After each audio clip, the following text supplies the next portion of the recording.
Hi again. You know who it is.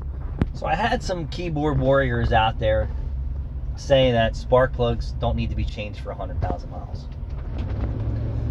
That is so far from the truth. Spark plugs are failing at 30 to 40,000 miles. And if you don't believe me, Google some of the top level guys in our industry like myself. Ford Boss Me, Ford Mocha Loco, Toyota, tons of cars. Tons of top level guys who report the real world experience and truth, just like me. Spark plugs don't last 100,000 miles. Antifreeze doesn't last 100,000 miles. There is no such thing as a sealed differential in transmission and transfer fees. It's all lies to make the customer think that their vehicle does not require maintenance. And that's how they use the brainwashing method for you to buy their product. Let alone do they even educate you any longer, because they don't want any objections to overcome. So now they have, I can just buy an EV vehicle, and they advertise that they don't require maintenance, which is the biggest fucking lie, next to saying you have lifetime fluid or sealed transmission where your spark plugs will last 100,000 miles. I've documented it. I've just watched Ford Mocha Loco, Mastertech Mocha Loco, with a 43,000 mile Ford Focus or whatever it is with the turbocharged engine at his shop for regular maintenance, and the customer knew that his valves needed to be decarboned. Well, he probably could have avoided the 8-hour labor charge and the walnut blasting if he was advised earlier in his mileage to do an induction service more often than never. So your spark plugs are now garbage at 40,000 miles, and they were starting to get sooty at 30,000 miles. So just like the old days, you need to maintenance your vehicle 30, 60, 90K. That means spark plugs, fuel injections, GDI, so on and so forth. So you can look around, Mr. Know-it-alls out there that say, my spark plugs last 100,000 miles. Here's what happens if you don't maintenance your car at 100,000 miles. Carbon valves. Huge expense. Possibly even a motor in most cases. Right? Mr. Wise Guy. 100,000 miles. So the engine's been misfiring, right? And causing problems. Guess what's taking an ass beating? The catalytic converter. Even though there's not a code for it now, when they're done, shortly after that, you will have a catalytic converter efficiency code, which is another thousands of dollars of whacking. See how this works? So if you had the proper maintenance recommended from your dealerships, which they're not doing, and the pieces to the puzzle are becoming more prevalent. Jude just said today that they're not teaching them to recommend GDI services on their LubeTech oil change recommendation card. Now he's smarter than the guy who's holding the class and everyone in his room, because he's worked so close to me and sees what we're dealing with. His trainer, which they should get rid of him, because he's not teaching those guys shit. So all right, let's wind this up. Ready? 100,000 miles. Pick an engine, right? Because the averages now that I see in my shop at 100,000 miles are overdue for a tune-up, overdue for a GDI, overdue for fuel injection. Throttle body's not clean. PCV system's not replaced or maintained. Air filter's disgusting. Cabin air is disgusting. Oil changes, overextended intervals. Timing chain rattles. Sludge in the engines. And guess what? Most of this could have all been avoided by simple maintenance. Simple maintenance. Slow your roll.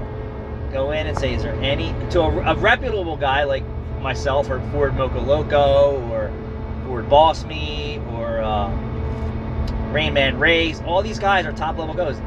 Message any one of them. They're going to tell you the same thing. Your car requires maintenance sooner than later, and at 100,000 miles, it could cost you a fortune to fix your car.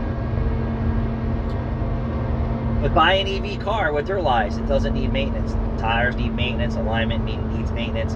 It has filters. It has fluids. It needs maintenance. but they're saying it doesn't. More lies so you can buy their product, so that they can tell you that their EV product is far superior than a combustion engine vehicle, which is a complete lie. There are so many vehicles out there that are way better than a Tesla that you're not hooked to a fucking charger everywhere you go. But you're gonna have to experience that for yourself. So you're gonna have to buy it. It's almost like getting married, right? Oh, you hurry up and you marry this person or whatever the case is. 3 months, a year, and then you're like, fuck, I regret this shit. I should have never did it. Well, that's how I feel about the lease for Tesla. It's a beautiful car.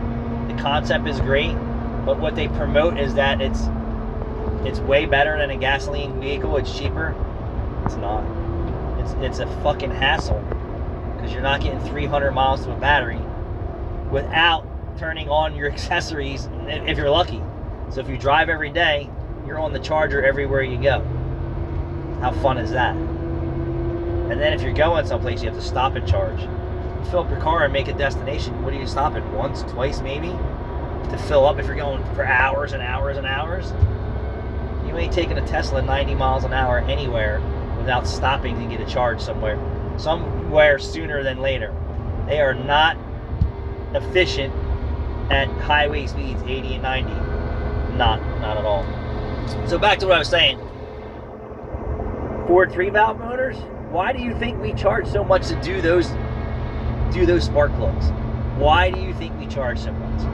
Because the dealership wasn't recommending changing the spark plugs at 30,000 miles, which has already had carbon and goo in the combustion chamber squeezing the spark plugs in, right? And then when we get to the car, it has 100,000 miles of that shit going on, and the risk of breaking a spark plug for a $25 spark plug is just not worth our time. So you can Google that shit too to see what people charge for 3-valve spark plugs.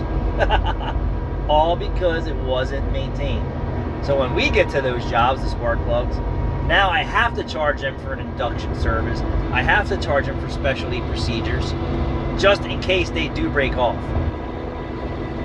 Why? Because the spark plugs weren't done 30, 60, 90, 120, 180, whatever the case. Every 30,000 miles. That's the truth. Now, I've done induction services on my motor here last year and this year, and my spark plugs came out perfectly fine. Not one was broken. And the portion that's in the combustion chamber was just about new. No issues. You know why? Because I maintained my shit. Even though it didn't need a combustion service, I couldn't trust the last clown who owned this to actually do it, so I was proactive and did it. It's good for my engine. You know what? It was easy for me to change 3-valve 5.3 spark plugs. And I had a new guy do it and had no issues. So spark plugs don't last 100,000 miles. Engines can barely make it 100,000 miles without major internal problems. You're so wrong, but you need to educate yourself a little bit. And that's okay, and that's why I'm here. Thanks for watching.